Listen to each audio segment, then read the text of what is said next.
we have a question from Leonore. What do you do about writer's block? I am stuck. Whew.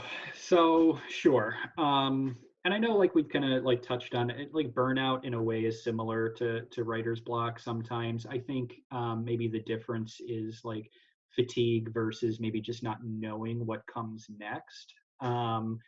But sometimes you can't plot out what comes next until you take a couple minutes away from what you're doing and really just feel it out, you know. That can sometimes take the form of like taking a break and thinking about what happens if the story goes that way or that way, and what are the best parts of this way and this way, and maybe melding them together, like what, you know. So you got to just plan that out, and see which outcomes you like, and then pick one and go with it, you know. Again, like with writer's block, even just getting something on the page is better than just kind of like sitting there paralyzed and like saying, oh, I have writer's block right now, I can't do something. Like type anything. Like even if it's the worst possible outcome and you hate the direction that goes, get it on the page so you can reflect on it. Because without having something concrete to look at, then the problem becomes nebulous, in my opinion. You know, like you can't really work it out when it's not there to be looked at, I guess. So yeah.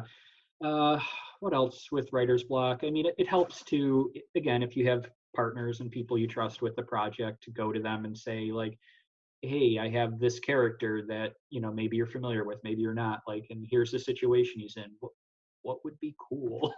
You know, what would be awesome to have happen right here, you know, and then get that opinion from a couple different people, see what people say, blend it all together, you know. So that kind of stuff helps. Otherwise, really just come into the Discord channel helps a lot too. Like just throw a question in the, you know, one of the world building channels and say, hey, what do you guys think? Also, sort of side note, when you do that kind of stuff, just also be willing to maybe throw like 5 or 10 minutes a day in those channels and see what other people are talking and asking about, because it's super not fair to just like abuse those channels for yourself and then never contribute. But yeah, throw it out there, see what other people have to say. Just, you know, be creative and jam with people, you know.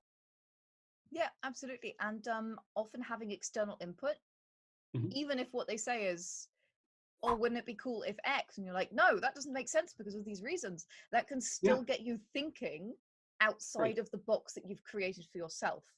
I think, so writer's block is not something I've struggled with so much because I'm a hardcore plotter.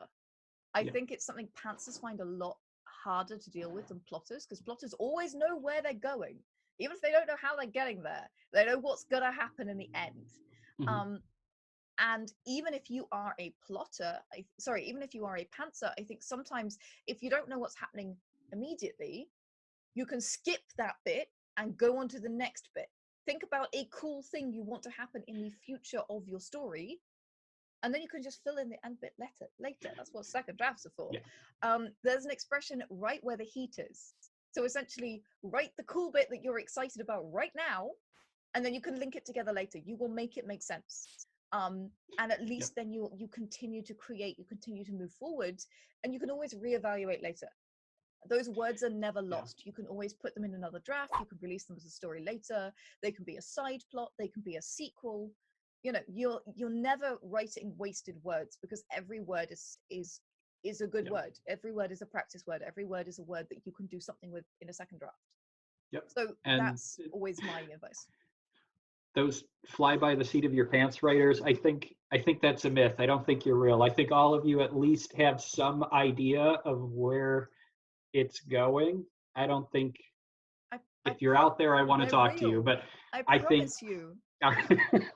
I just can't imagine not having any idea of what happens next and just letting it all appear on the page. But yeah, cool. But yeah, Everybody's I mean, different. there are a lot of, so my sister writes like this. My sister will start with an interesting character, with a conflict or a problem, and just be like, right, or we go. That's awesome. I need a video about that. That needs to be a topic. Yeah, absolutely. I can't write like that. I have tried. I make the beginnings of very interesting books if I write like that, and they never get Awesome. finished. But it can be fantastic. That's how George R. R. Martin writes. George R. R. Martin starts with something interesting, and then cribs a little bit of medieval history, and then makes something super cool. I got to try it. I just, it's hard for me not to have an idea of where something is going, even if it's not like super structured, but just, hey, this thing's going to end ultimately here or there. If I don't know the end, I have never pantsed something that I finished. Ever. I've so pantsed in my stuff, but I've never got to the end of it. I've got to the end of stuff that I've plotted. But I've never got to the end of something that I've pantsed. But I know in my heart that I am a plotter. And so I spent a lot of time working with plot architecture to understand how it goes, to understand how stories hang together. So I really like doubled down on the thing that I knew worked for me and went full geek on it, and that was great. I think if you're a pantser, it's worth exploring things like concepts in flow.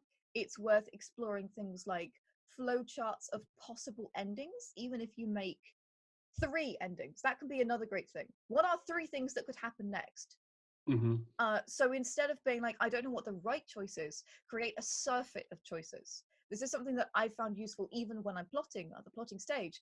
If I don't know what should happen, I will create 3 things that could happen, and then either extrapolate those lines or look at the 3 things and be like, well, that one's doesn't make sense for the genre, and that one's a bit out of tone or mood of the story, and actually that means that this one kind of does make sense, and that ties back to the personality trait that I've been okay, so that makes sense. So creating a surfeit of choices by brainstorming is sometimes more useful than trying to find the right one, even if you write 3 directions. Agree. Hard agree. Yeah.